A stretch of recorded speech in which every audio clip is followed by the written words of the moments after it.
दुबे जी, जिले में प्रभारी मंत्री संपतिया उइके का आगमन हुआ है जी ट्रामा सेंटर में निरीक्षण के लिए पहुंची हुई हैं वो।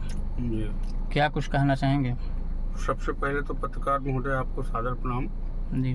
मैं अपनी ओर से आपको सादर प्रणाम करता हूँ। दूसरी बात, संपतिया उइके जी भारतीय जनता पार्टी की प्रभारी मंत्री हैं। वो आई हैं, उनका दायित्व है निरीक्षण करना जिले का।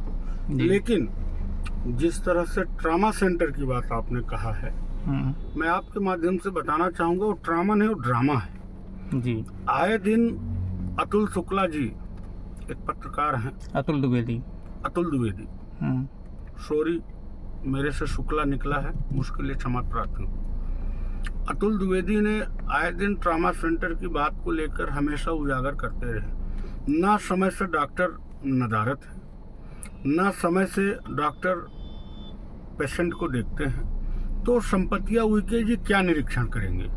वहाँ पर जो भी सिस्टम है वो भारतीय जनता पार्टी के षड्यंत्र में रचा हुआ सिस्टम है, और ऐसे सिस्टम को मैं एकदम फ्लॉप बोलता हूँ और इसकी घोर निंदा करता हूँ। तमाम सारे उपकरण जांच पड़ताल के ट्रामा सेंटर में उपलब्ध हैं जी, लेकिन फिर भी यहाँ के मरीजों को यहाँ से रेफर कर दिया जाता है बाहर के लिए, रीवा के लिए, जबलपुर के लिए, बनारस के लिए।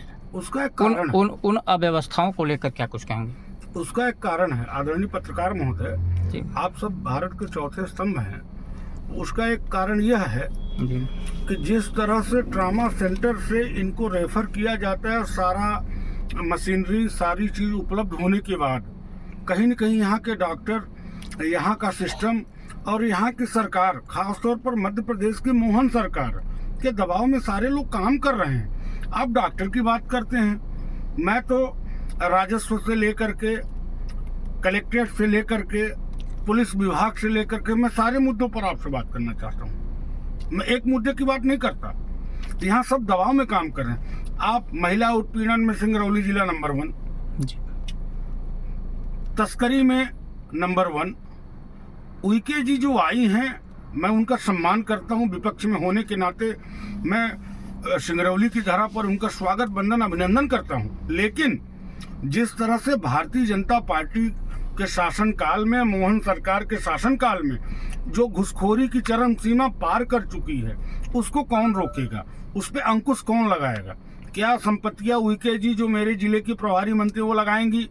क्या मोहन सरकार, आदरणीय मुख्यमंत्री मोहन जी इस पे अंकुश लगाएंगे? उनके बैठे हुए मंत्री, मेरे ख्याल से, मुझे नहीं कहना चाहिए, लेकिन मैं विपक्ष में होने के नाते सिर्फ इतना कहूँगा, ये जितने भी हैं, चाहे भाजपा के नेता हों, विधायक हों, सांसद हों, मंत्री हों, सिर्फ एक अटैची लेने के काम करते हैं।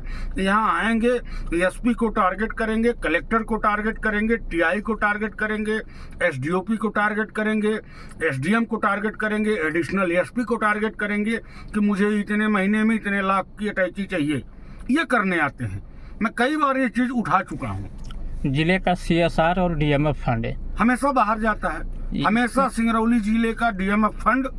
अभी हाल ही में हम सब कांग्रेस पार्टी के प्रतिनिधि, कांग्रेस पार्टी का प्रतिनिधि मंडल और कांग्रेस पार्टी के नेता, हम सब ने आवाज उठाया था कि आप सब इस आवाज को बुलंद करिए और यहाँ का DMF फंड, सिंगरौली का CSR फंड सिंगरौली जिले में ही विकास कार्यों में काम आए। मेरे कहने का मतलब, किसी भी आदिवासी, किसी भी हरिजन, किसी भी दलित, शोषित, पीड़ित की अगर गली मोहल्ले में रोड नहीं है, हैंडपंप नहीं है, पेयजल की व्यवस्था नहीं, यदि सिंगरौली का पैसा सिंगरौली में खर्चा हो तो मुझे पूरा विश्वास है, मैं पूरे गर्व के साथ बोलता हूँ कि वास्तव में सिंगरौली की बेरोजगारी दूर होगी। और जिस तरह से बेरोजगारी सिंगरौली जिले में चरम सीमा पार कर रही है, यहाँ इतनी कंपनियां हैं जिसकी कोई सीमा नहीं। 70-80 कंपनियां हैं सिंगरौली में, चाहे वो हिंडाल्को हो, अडानी हो, THDC हो,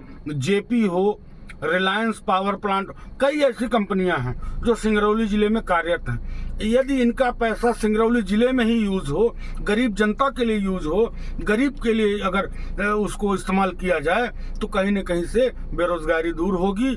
और मैं इसकी घोर निंदा करता हूं और बैठे हुए मौजूदा सरकार में आदरणीय मुख्यमंत्री जी से हाथ जोड़कर विनती करता हूं कि आदरणीय डॉक्टर मोहन यादव जी और आपके प्रभारी मंत्री आई हैं संपतिया उइके जी, आप इस पे ध्यान दें और गरीब जनता का ध्यान रखें। मैं इन्हीं शब्दों से अपनी वाणी को विराम देता हूं। सादर धन्यवाद, प्रणाम आप।